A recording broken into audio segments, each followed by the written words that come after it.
Couldn't really find any springs and stuff by, you know, around the Venice area, so I was searching for a spring for a couple of days, going to different spots. I managed to find just an incredible waterfall basically, but the flow was powerful coming straight off the mountain, and I checked that when I filled up the glass bottle, it was crystal clear, the water, and I was just like,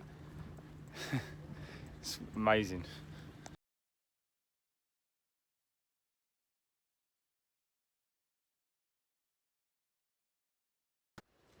Completely run out.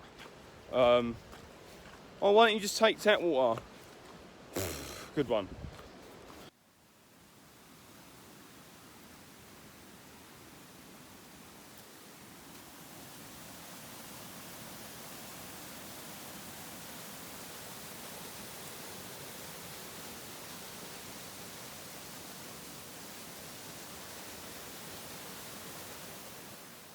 Pueblo called Manare Luganare, I think is how you say it.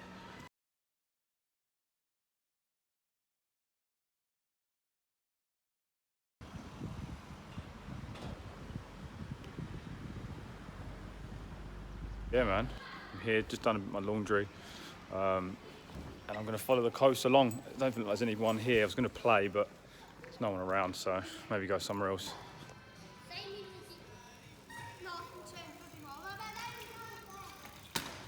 The last few days, the rain's been so heavy. All my stuff got wet. As I was trying to get the water and that, I was just getting covered in rain, and then had to wait till this morning. But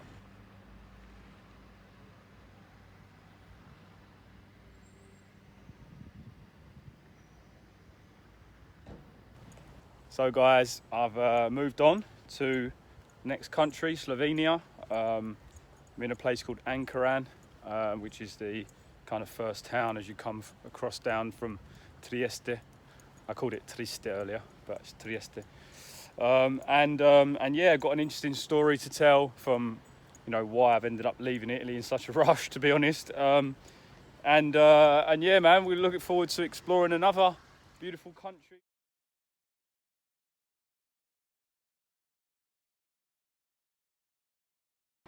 So it's been quite funny. I spoke to someone a few days ago, and they said one of the things that the channel needs is a bit more drama.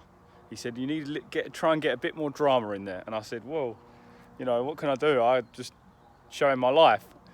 24 hours later, I'm in Trieste. I arrive in Trieste to go and play. I literally just about trying to find a space to park, and there's a woman who's leaving, so I sort of signalled as if to say, like, you know, like, you go in.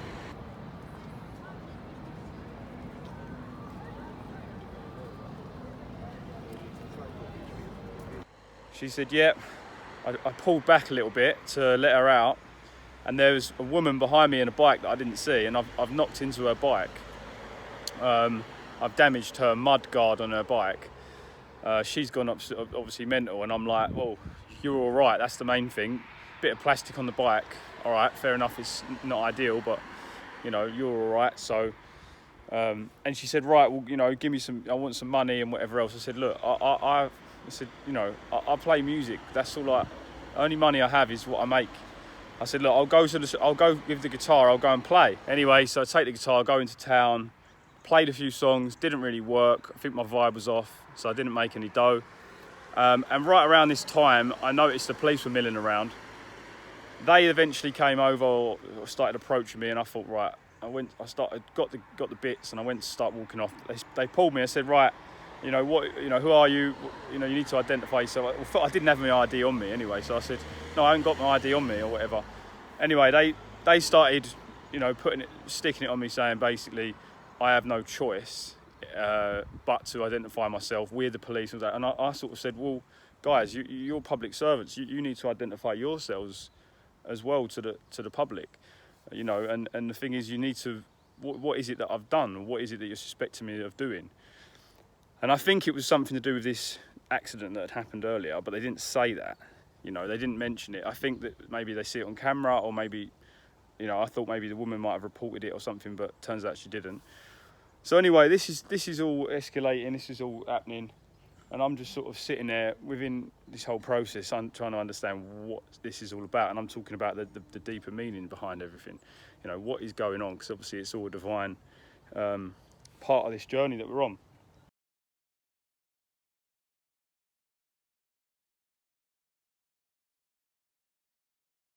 Anyway, now I'm back in the police station. They've taken me in. They quite literally forced me to give my fingerprints. The option was either give fingerprints or spend a night in prison or spend a night in jail.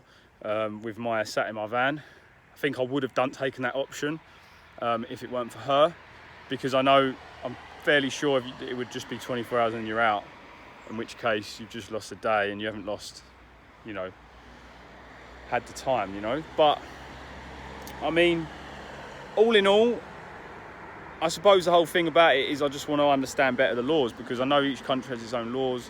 I know each country has its own jurisdictions or whatever else. I mean, they've eventually ended up trying to fine me or whatever else. And obviously I didn't sign anything, or they started mentioning about lawyers and all that. And I was like, mate, I don't know what you're talking about. I don't know what I'm signing. I'm not signing anything. And so they let me go. And you know, they were sort of saying there that maybe I'll be banned from Italy. So there's your drama. At this point, I got back in the van and just drove straight across the border to Slovenia. So in closing, these guys were telling me that I've committed a crime and I'm on the wrong side of the law because I haven't effectively, you know, identified myself when asked by two unknown people who hadn't identified themselves in any way. In fact, none of the police at any stage when I asked them identified themselves,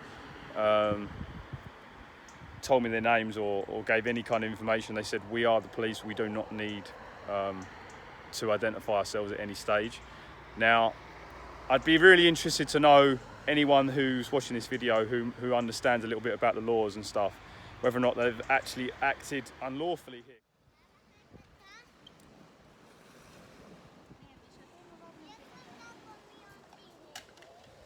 I'm pretty sure it's unlawful when asked by a member of the public for their identification that they have to provide that information. I'm almost certain. I've done enough research and seen enough things in my time to know that when asked by a member of the public for their identification, they have to, by law, show that.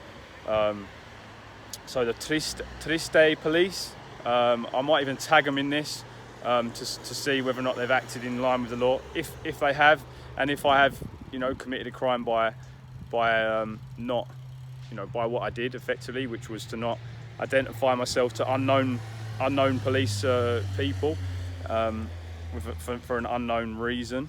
They didn't specify what it is that I was meant to have done, or the law in which I had broken. I really do feel quite violated in a sense.